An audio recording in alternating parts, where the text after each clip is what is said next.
Welcome to Event Experience by Bizabout, the podcast where we bring the best and brightest event experience leaders together to share stories, tips, and lessons learned from creating some of the world's biggest events. I'm Rachel Moore, your podcast host. Our guest in this episode is living the mantra, keep calm and carry on. Ashley Ronkowski joins us to speak to the stresses of the events industry we all know and love, and how building strong internal and external teams is crucial to ensuring success while maintaining sanity. In fact, we dig quite a bit into self-care, Ashley's recent role at Calm, and a time at one of her events when things weren't going according to plan. You know, all in a day's work when we're talking about event experience, and it all starts now.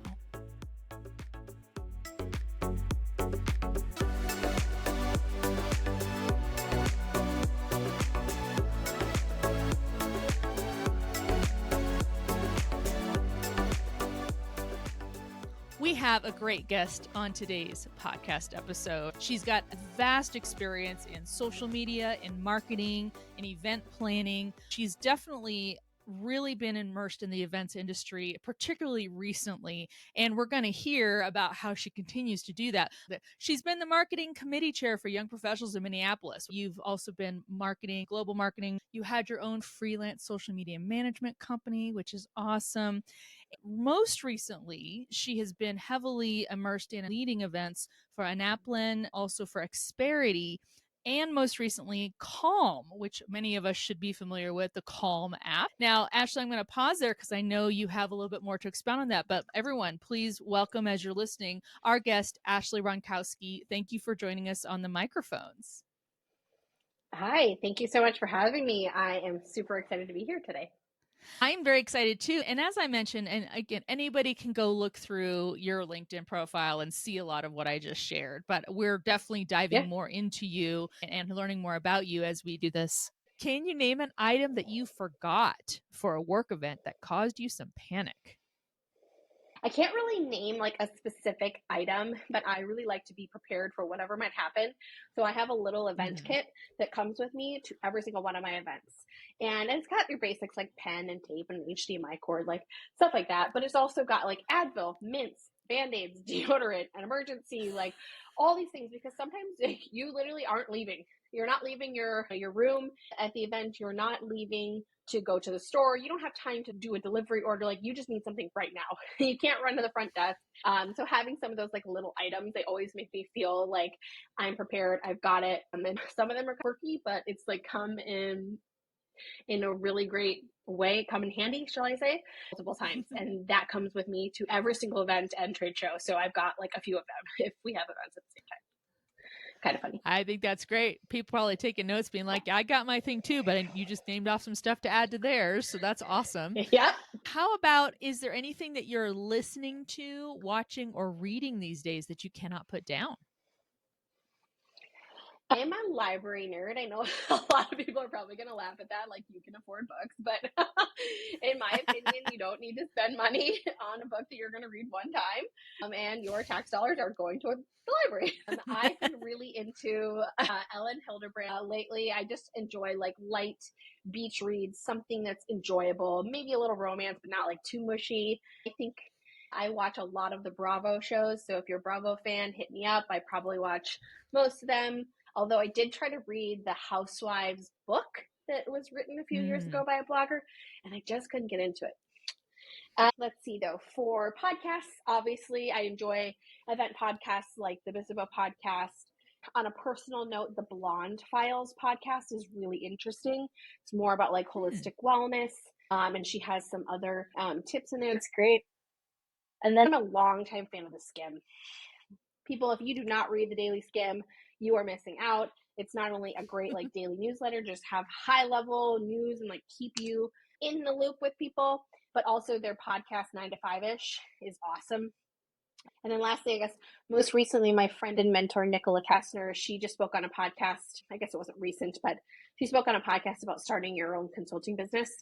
And I just listened to that with Michelle Lieberman, and I really enjoyed that. So I'm definitely working on looking through that, and anything that Nicola is a part of, I'm typically probably reading it or trying to figure out, okay, what can I learn from this? So if you don't follow her, highly recommend. So I want to toss this over to you because I know you've even got some fresh updates about yourself and things like that for about what you're into right now. So I will turn that over to you. Tell us a bit more about current day, Ashley. That sounds great. Thank you so much. I think you touched on my background for the most part, but I like to call myself, or shall I say, a good friend of mine and a previous boss at three past companies actually calls me a fat tea marketer, meaning there's a lot of breadth there, but there's a lot of depth. And I think that's a special advantage to succeeding in the events industry as an events professional, particularly because I have a lot of breadth and depth within my knowledge of the greater marketing organization. And so I'm able to work really well with all of the different team members that you're going to work with on a marketing team as the events person because I've done these roles. I've had your operations hat. I've worn your programs and your campaigns hat. I've run, social media, as you mentioned. I had my own small business years ago. But everything to like also building field marketing and building field marketing globally, right? And field marketing is such a powerful piece of the, as I call it, marketing team puzzle, right? And you work a lot of times really closely with the events team. And so being able to really understand all those other facets, while I'm for sure not a creative person by any means, that is not anything I have experience in. Although when I dabble in Canva, I call myself a junior design intern. Don't we all? Don't we all? I do really think that when you can really understand those other pieces, you can understand how events can fit into that. And it just helps your events to be more successful. With that, I had a little bit about my recent background. So most recently, I was at Calm, which I'm sure a lot of you have heard of this app. It's a meditation app that's very powerful. For me personally, it was such a joy to be there because it was professional and personal, just really combining into one. And that, like, how special is that? I don't think a lot of people can say that in their career. Unfortunately, they had a pretty significant layoff recently, which, okay, it happens. I think especially the events industry, like we have gone through the ringer over the last few years. So I'm sure there are plenty of listeners that have either been affected by a layoff or been one of those people that are still there. And that's also equally hard after a layoff, is picking up that team. So between that and I ran a social media business, a small business myself years ago. And between the layoff and that, I realized it's time for me to start my own gig. So I'm taking this leap of faith. I'm super excited about it. I have 2 projects already under contract and 2 in the pipeline. And for me, as like a single woman entrepreneur, I'm really excited and I'm super proud of that. I think just taking this leap of faith is exciting. And now's the time. There are probably people listening right now who have been exactly where you are or even similar circumstances, but they took the same leap or thinking about taking it. So let's pause and reward that. That's amazing. And recognizing that does take a lot of faith, but sometimes these circumstances in our lives lead us in that direction. And that's the way you need to go. And it sounds like this is the way that you need to go, which is super exciting. And what great timing to be able to talk to you too, as you're getting into that and learning more about that. But you obviously have a lot of experience that is going to be super helpful for our listeners, not just from the standpoint of, hey, I'm going to go out and do my own business and be that marketing and events expert that people need. But I will just say too, I mean, if you think about Calm being like a mental health app, I feel like just what you were saying with the events industry going through the ringer, I feel like sometimes this podcast is a bit of therapy because we're all able to like relate and talk about where so many of our guests have been, the journeys, the dips and the turns that they've had to go through, which you certainly are mirroring that as well. Let's all have some therapy together, but also learn during this episode from an awesome career marketer. So, Ashley, I'm just really excited. And thank you, too, for sharing just where you are and where you're going. And that's really amazing for our listeners and for you. We want to learn from you, from your experience in working in events, which obviously you're going to continue to do and support. But you've got a ton of experience, which you just alluded to a little bit about how having all that marketing experience, it's all interwoven with the ecosystem of events and marketing. And there's so much of that crossover. And something that I think we've always hinted at, or even sometimes really focused on with a lot of our guests on this podcast, is the power of teams. And we talk about the internal team members, the external team members. Again, you might have a brand or a company or business. You've got people hired that are employees that work on things. But of course, you've got partners that are and vendors that are external. But everyone is key to making it possible to pull off a great event. I would love to let our listeners hear from you. How do you view a successful internal team? First, we'll tackle internal team, but then segue too into external. Who are all the players that you think are super crucial to have great events for your business and brand and your goals? Let's kick off with internal. Tell us about how you view that. So I think that having a team of strong performers and SMEs, or subject matter experts, as you can call it, as well, is incredibly important to the success of your overall event. And I noticed quite a lot in the industry that there are a lot of different organizations that you're going to be working on for your events. And obviously they're going to scale up and down depending on the scope and depending on if you're running a 300-person executive event versus a 1,000-person incentive trip, or a 50-person board meeting, right? Whatever the scope is, it's obviously going to change who you're working with and those partners that are included within that. And I think we have to kind of view it as there's a few different components to it. So you're going to have different organizations, you're going to have different agencies, you're going to have individual contributors, you're going to have your full-time employees, so the people like underneath you on your team, or your equal part teammates, as well, potentially contractors, right? And I think that remembering that your team is made up of so many different people, and it's not just you and your full-time employee, right? Yeah. So I think if we start with the internal teams, I think the biggest piece of advice that I've given and honed is buy-in, and really making sure that you have that buy-in from all of your stakeholders throughout the organization, obviously starting with that executive level. So making sure that your executive team is very bought in to what you are trying to accomplish with this event, what the goals are, the metrics, the strategy, etc. Once they are bought in, and a lot of times that's not super simple and it's not super easy, right? It takes a lot of conversations, a lot of presentations, a lot of back and forth, a lot of feedback. Once you have that buy-in, then you can start working with their sub teams, if you will, throughout the organization, because a lot of times they're going to be pulling a lot of weight and they need to be really involved, right? Like they're going to be, let's just say it's the product team. They're going to create content for you probably. They might be some of your presenters. Okay, all the way down to like your sales team. They're going to have to drive those registrations with you, right? And you have to really make sure that you have the buy-in from each one of these groups, that they all feel like they have a stake in the game, because at the end of the day, they have to be a part of getting the goals together with you in order for the event to be successful. So I'd say that's really where I feel like it starts. And I think that if you don't have that back and forth, a lot of times things are just going to flop. They're going to fall to the wayside. Teams aren't really interested. They're not going to hit their goals, and then you're not able to hit your goals, right? Like you cannot do an event by yourself. And I also think it's equally important when you look at your event team to have a strong group of teammates, whether that's just one person or it's a group of people. Within the last few years, I was at a software company in San Francisco. Haha, there's about 1,000 of them. So many, but it was a pretty typical Silicon Valley startup. And let me tell you, this was a fun ride. I built out their entire trade show portfolio globally. We went on to take the company to IPO and do that whole process. And it was really only a handful of us that were part of that, to bringing these incredible customer events that were on a global scale as well. And some of those teammates are my close friends today. And we haven't worked together in many years, right? We haven't worked together in probably 3 or 4 years now, but at the same company, shall I say. But I've worked with some of these people and hired them as contractors at different roles. And now we're all looking to do different consulting and contracting work together in now 2024. So I say this because you have to be able to find people that you can really ride with, that you can really drive with, you really understand each other, you understand each other's strengths and weaknesses. Events are very stressful. They really are.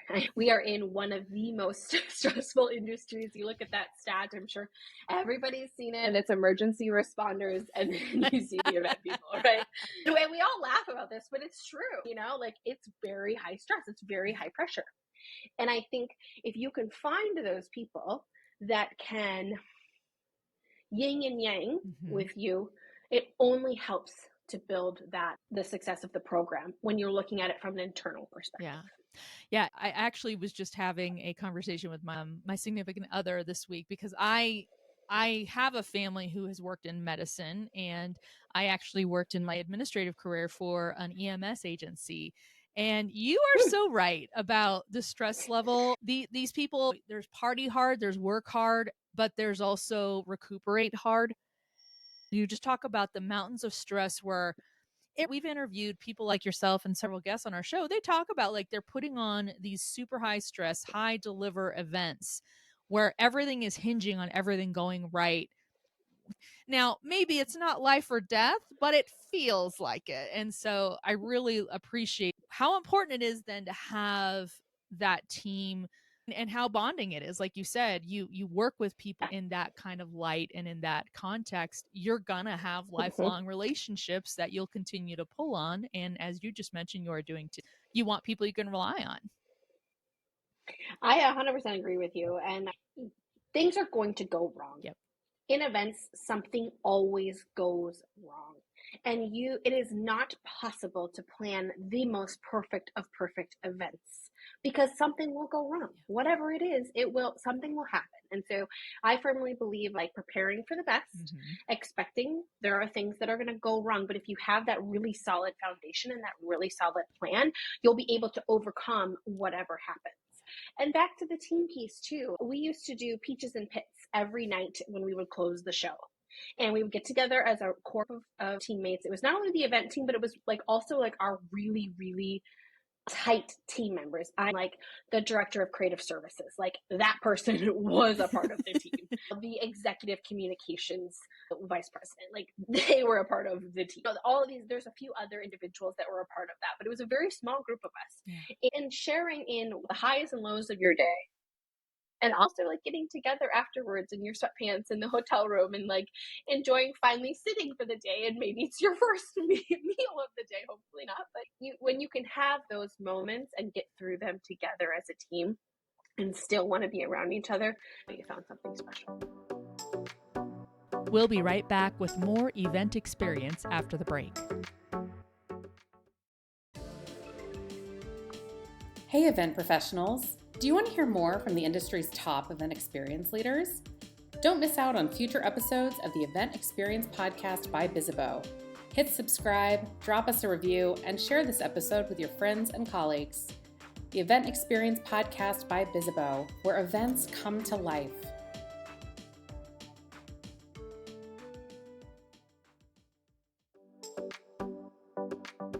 We're back with Ashley Ronkowski to learn her secrets to self-care at the end of a long event day. When you do have those downtimes, is there a favorite food or beverage that you tend to go for where you're like, comfort food? Yeah, that's a hard question.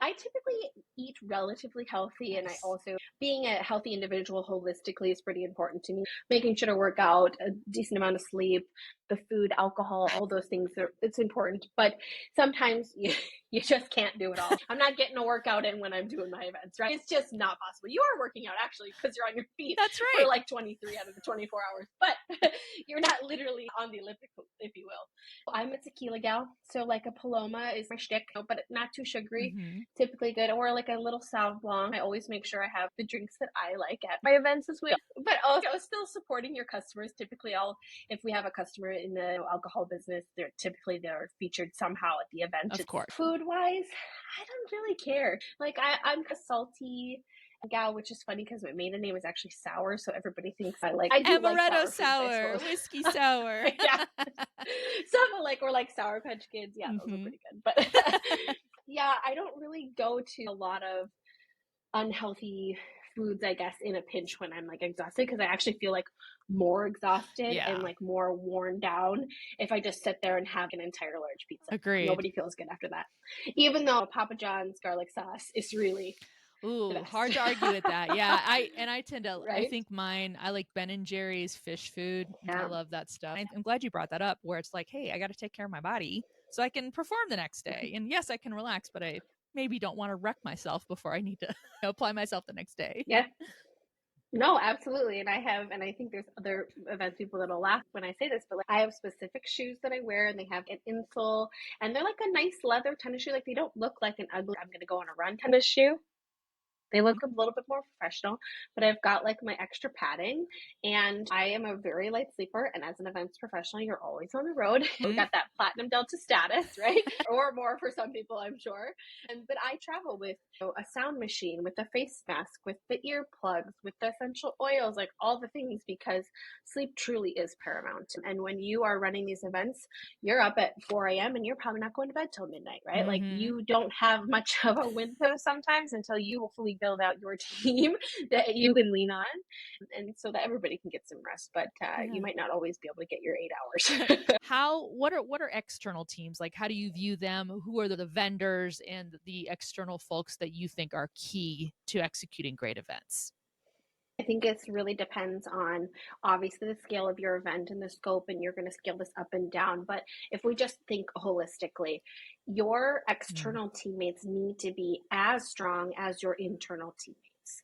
And I personally like to treat these contractors or agency partners, industry partners, whatever, as an extension of our team. They are a part of our team, and really making sure that they're very closely aligned to the strategy in order to help them execute with us and execute on this flawless event, right? At the end of the day, it makes you look good as the event professional in charge at your company, right? If you have all these other teammates that are doing a really great job, your executive leadership team and your other leaders within your team are going to notice that.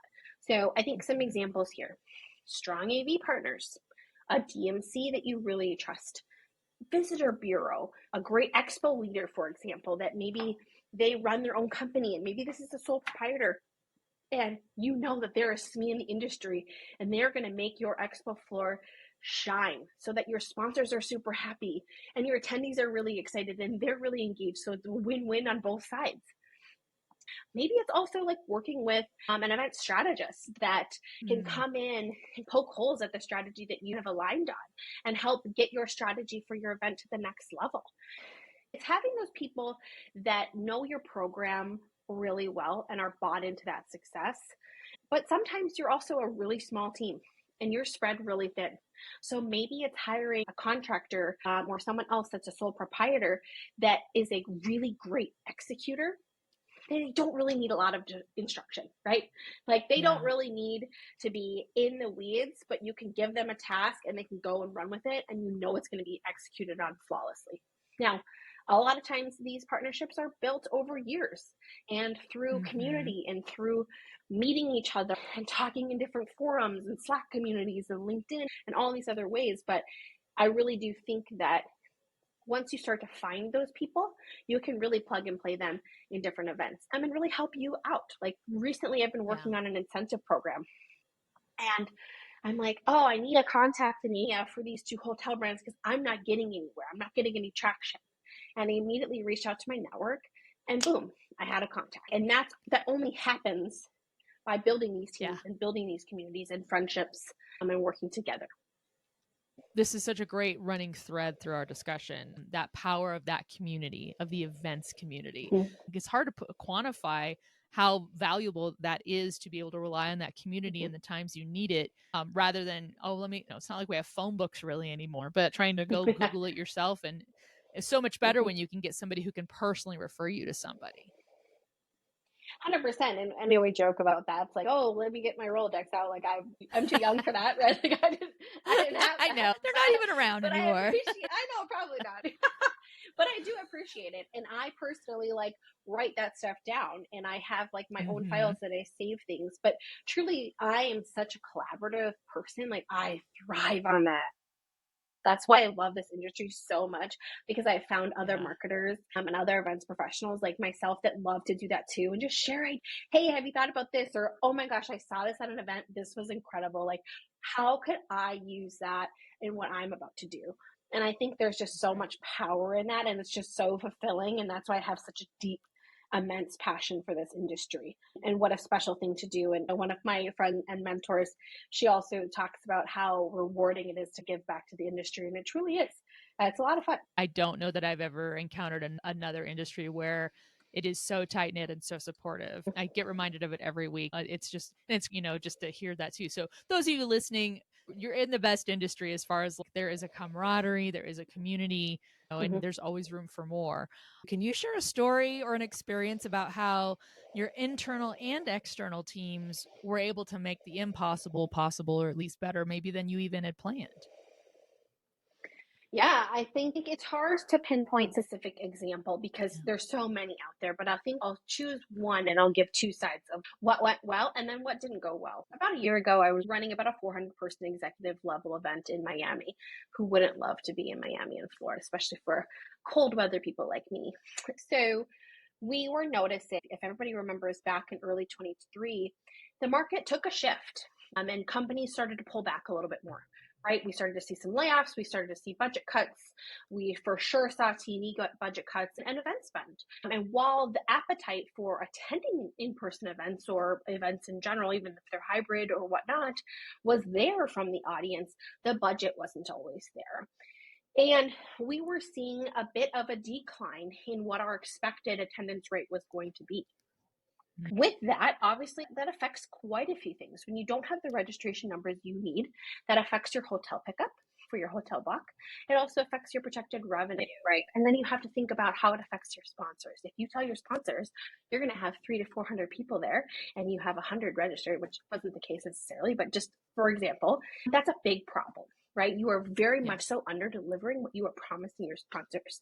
And for me, especially being on the trade show side for such a long part of my career, you have to be able to deliver what is promised, or you got to go back to contract, right? And you got to get those legal teams back in there. And that's a whole mess that a lot of people don't want to deal with, right? And so we had a really strong agency partner. And this kind of goes back to, I know we were talking about internal teams earlier. This goes back to that external team and really building out those external partners that are going to help your event succeed. So this was the second year program with the agency partner on as a second year agency partner as well. They really understood the event. They understood the audience. They understood how we were working with the hotel. And they really had our best interest in heart. And they also had the experience for long-time partners with this particular hotel chain and understanding how to negotiate and which points of the contract they could push on to help adjust the hotel block how we needed to cut down on like the potential attrition that we could have had and all these other factors, right? And just getting really creative with us on how to mitigate some of that risk. And I think that also goes alongside with, just finding these agency partners or contractors or proprietors that can help in different facets of your event that challenge you. And they give you different ideas that maybe you hadn't thought of. Because I think sometimes you get so in your head and you're like, okay, I got to get to this registration number and we need this revenue number and we have to have this deadline on this date. And you forget, okay, if I take a step back and I'm not in this role, what would I do? And how would I change my execution plan? Having people a part of your external team to be able to challenge you and think differently about your program and your event is really helpful. And as something that I very much so value. If I don't have a partner that is challenging me, it is time for me to move on and find a different partner. Seriously. Because I want someone to be able, and I think about this even just when you think of your personal life. Like everybody has to be able to call you out on your BS. You have to have that person in your life that will call you out on those things, right?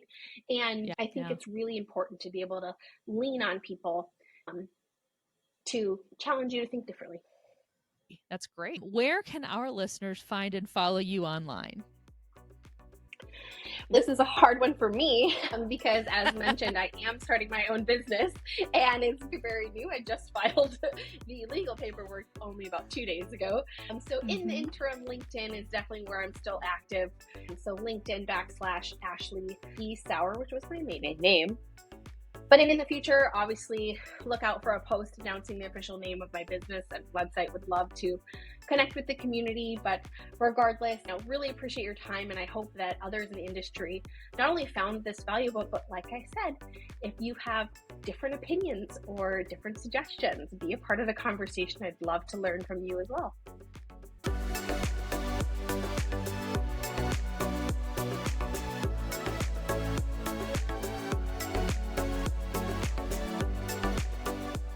Ashley's obviously not a stranger to new experiences, and her advice for us to skill up points each of us to the possibilities.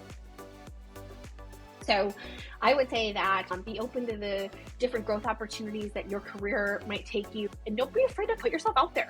I literally found my mentor because she was speaking at the Bizzabo, what was this, 2020 virtual event or 2021 virtual event. She was one of the keynote speakers, and I was like, I'm so excited to hear you speak today. Like, I love hearing from you and I can't wait to hear what you say. And she's like, oh, book some time with me. I'd love to chat with you. Like, you never know when that's going to happen. Thanks again to Ashley Ronkowski for joining us on Event Experience, and thank you for listening. If you're enjoying this show, we'd love to hear it. Connect with us on social and subscribe, rate, and review us wherever you're listening. Also, don't forget to share the show with your colleagues and friends. You can find transcripts of each episode and key takeaways on bizzabo.com/podcast. On behalf of the team, thank you. We'll gather again soon for a new episode of Event Experience.